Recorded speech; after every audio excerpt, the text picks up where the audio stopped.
हिंदुस्तान की धरती, जहां सदियों से राजाओं के कदमों से इतिहास लिखा जाता रहा था। सन 1526 ईस्वी दिल्ली सल्तनत अपने सबसे कमजोर दौर से गुजर रही थी। लोदी वंश का अंतिम सुल्तान इब्राहिम लोदी सिंहासन पर तो बैठा था, लेकिन उसके चारों ओर अविश्वास, विद्रोह और भय का घेरा कसता जा रहा था। उसके दरबार में सन्नाटा था। मंत्री बोलते थे डर से, सरदार झुकते थे मजबूरी से, और जनता सहती थी लाचारी से। इब्राहिम लोदी कठोर था, बहुत कठोर। वो ना तो किसी की सलाह सुनता था और ना ही किसी की आलोचना सहता था। जो उसे आंख दिखाता उसकी गर्दन गिरती। इस कारण उसके अपने ही अफगानी सरदार उससे नफरत करने लगे थे, और यही नफरत एक दिन दिल्ली की बर्बादी का कारण बनने वाली थी। हजारों मील दूर हिंदुस्तान की सीमाओं के बाहर काबुल में एक और राजा बैठा था, ज़हीरुद्दीन मोहम्मद बाबर। उम्र कम थी, लेकिन आंखों में दुनिया जीतने की आग थी। वो तैमूर लंग का वंशज था। उसकी नसों में मंगोल और तुर्क योद्धाओं का खून बहता था। उसने छोटी उम्र में ही समरकंद खोया, काबुल पाया और फिर निगाह डाली हिंदुस्तान पर।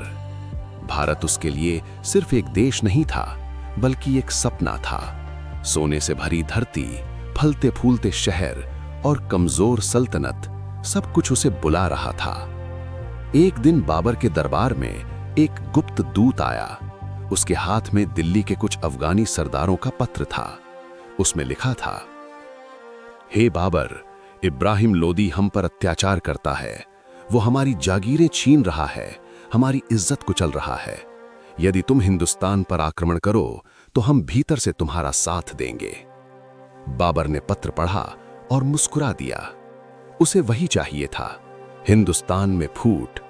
उसने अपने सेनापति से कहा, अगर दुश्मन अंदर से टूट चुका हो तो बाहर से हमला करना आसान हो जाता है। दिल्ली में जब यह खबर पहुंची कि बाबर हिंदुस्तान की ओर बढ़ रहा है, तो दरबार में खलबली मच गई। कुछ सरदार घबरा गए, कुछ ने युद्ध की सलाह दी और कुछ ने बाबर से समझौता करने की बात कही। लेकिन इब्राहिम लोदी क्रोधित हो उठा। एक विदेशी मुझे चुनौती देगा, मैं उसे रौंद दूंगा। उसने अपने दरबार में घोषणा कर दी कि अगर बाबर हिंदुस्तान आया तो मैं उसकी हड्डियों से मीनार बनवा दूंगा। इब्राहिम लोदी के पास संख्या में सबसे बड़ी सेना थी, लगभग 1 लाख सैनिक और 1000 से अधिक युद्ध हाथी। उस समय हाथी युद्ध का टैंक माने जाते थे। जब सैकड़ों हाथी एक साथ दौड़ते तो धरती कांप जाती। लोदी को गर्व था, बाबर की छोटी सी सेना मेरे हाथियों के नीचे कुचल जाएगी। दूसरी ओर बाबर के पास केवल 12,000 से 15,000 सैनिक थे, लेकिन उसकी सेना में एक नई चीज थी, तोपें और बंदूकें। हिंदुस्तान में ऐसी युद्ध तकनीक पहली बार लाई जा रही थी। बाबर जानता था, संख्या से नहीं, रणनीति से युद्ध जीता जाता है। पानीपत के मैदान में दोनों सेनाएं धीरे धीरे पास आ रही थीं। हवा में डर था, धरती पर युद्ध की गंध। इतिहास सांस रोक कर देख रहा था, क्योंकि जो होने वाला था वो केवल युद्ध नहीं, भारत का भाग्य बदलने वाला था। पानीपत का मैदान उस सुबह असामान्य रूप से शांत था। सूरज धीरे धीरे उग रहा था और उसकी लाल रोशनी हजारों भालों, तलवारों और ढालों पर चमक रही थी। दोनों सेनाएं आमने सामने थीं। एक ओर दिल्ली सल्तनत की विशाल सेना हाथियों, घुड़सवारों और पैदल सैनिकों से भरी। दूसरी ओर बाबर की छोटी लेकिन अनुशासित सेना तोपों और बंदूकों के साथ कतार में खड़ी। हवा में केवल एक ही चीज तैर रही थी, मौत। इब्राहिम लोदी अपने ऊंचे हाथी पर बैठा था। उसने सामने फैली बाबर की छोटी सेना को देखा और हंस पड़ा। बस इतनी सी सेना, मेरे हाथी इन्हें रौंद डालेंगे। उसने अपने सेनापतियों को आदेश दिया, पूरी ताकत से हमला करो, आज बाबर का अंत होगा। हाथियों की कतारें आगे बढ़ने लगीं। उनके माथों पर लोहे की प्लेटें लगी थीं, पैरों में लोहे की जंजीरें, पीठ पर सवार तीरंदाज। धरती कांपने लगी। बाबर शांत था। उसने अपनी सेना को तुर्की शैली में पंक्तिबद्ध किया था। अरबा और तोपों के पीछे छिपे सैनिक। जैसे ही हाथी पास आए, बाबर ने आदेश दिया, तोपें, आग। और उसी क्षण हिंदुस्तान ने पहली बार तोपों की गर्जना सुनी। बूम बूम, धरती फट गई, आकाश कांप उठा।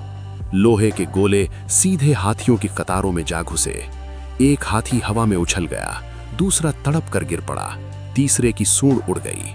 हाथी, जो अब तक युद्ध का सबसे बड़ा हथियार थे, अब डर से पागल होने लगे।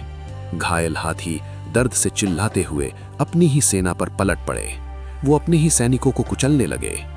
इब्राहिम लोदी घबरा गया। ये क्या जादू है? ये आग उगलने वाले लोहे क्या हैं? उसके सेनापति चिल्लाए, महाराज, हाथी बेकाबू हो गए हैं। बाबर यही चाहता था। उसने तुरंत अपने घुड़सवारों को दोनों किनारों से हमला करने का आदेश दिया। बाबर की सेना चारों ओर से लोदी की सेना पर टूट पड़ी। तोपें सामने से आग बरसा रही थीं और घुड़सवार पीछे से तलवारें चला रहे थे। लोदी की विशाल सेना घिर चुकी थी। पानीपत का मैदान अब लाशों से भर चुका था। घोड़े चीख रहे थे, सैनिक मर रहे थे, धूल और धुआं हर तरफ था। इब्राहिम लोदी बहादुरी से लड़ रहा था, लेकिन उसकी सेना टूट रही थी। कई अफगानी सरदार पहले ही बाबर से मिल चुके थे। वो पीछे हटने लगे। विश्वासघात शुरू हो चुका था।